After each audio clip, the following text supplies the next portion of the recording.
हर कोई मृत्यु से डरता है, लेकिन जन्म और मृत्यु सृष्टि के नियम हैं। ये ब्रह्मांड के संतुलन के लिए आवश्यक है।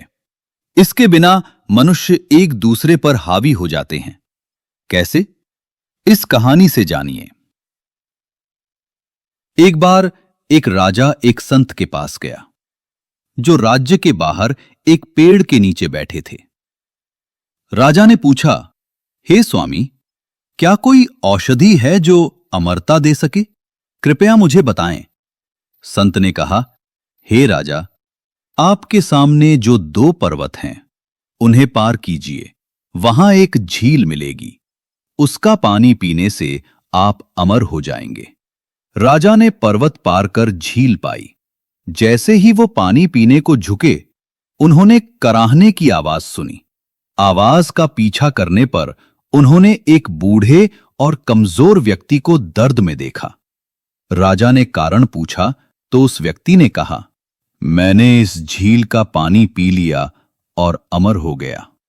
जब मेरी उम्र 100 साल की हुई तो मेरे बेटे ने मुझे घर से निकाल दिया।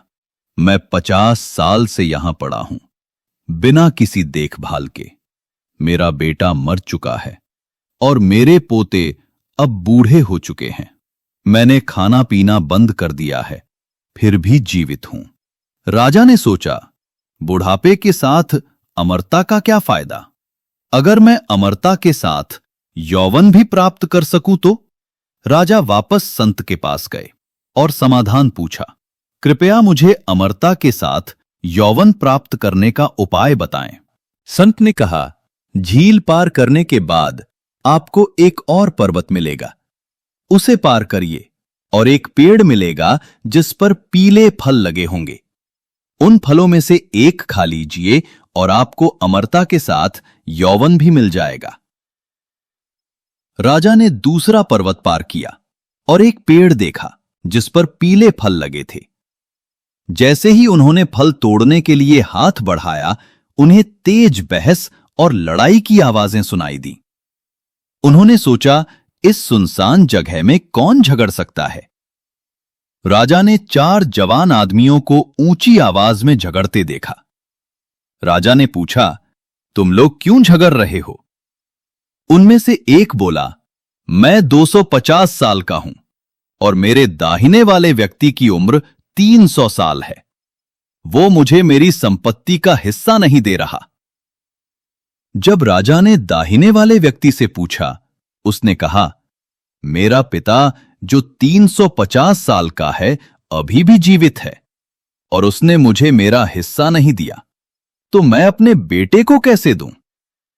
उस आदमी ने अपने 400 साल के पिता की ओर इशारा किया, जिन्होंने भी वही शिकायत की।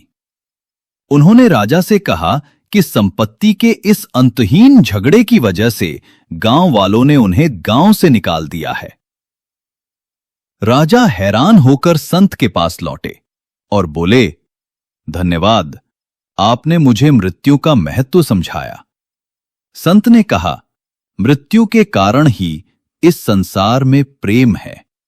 मृत्यु के बारे में चिंता करने के बजाय हर दिन और हर पल को खुशी से जियो। खुद को बदलो, दुनिया बदल जाएगी। 1. जब आप स्नान करते समय भगवान का नाम लेते हैं तो वो एक पवित्र स्नान बन जाता है। 2. जब आप खाना खाते समय नाम लेते हैं तो वो भोजन प्रसाद बन जाता है। 3. जब आप चलते समय नाम लेते हैं तो वो एक तीर्थ यात्रा बन जाती है। 4. जब आप खाना पकाते समय नाम लेते हैं तो वो भोजन दिव्य बन जाता है। 5. जब आप सोने से पहले नाम लेते हैं तो वो ध्यानमय नींद बन जाती है। 6. जब आप काम करते समय नाम लेते हैं तो वो भक्ति बन जाती है। 7. जब आप घर में नाम लेते हैं तो वो घर मंदिर बन जाता है। ओम ब्रह्म सत्यम सर्वाधार।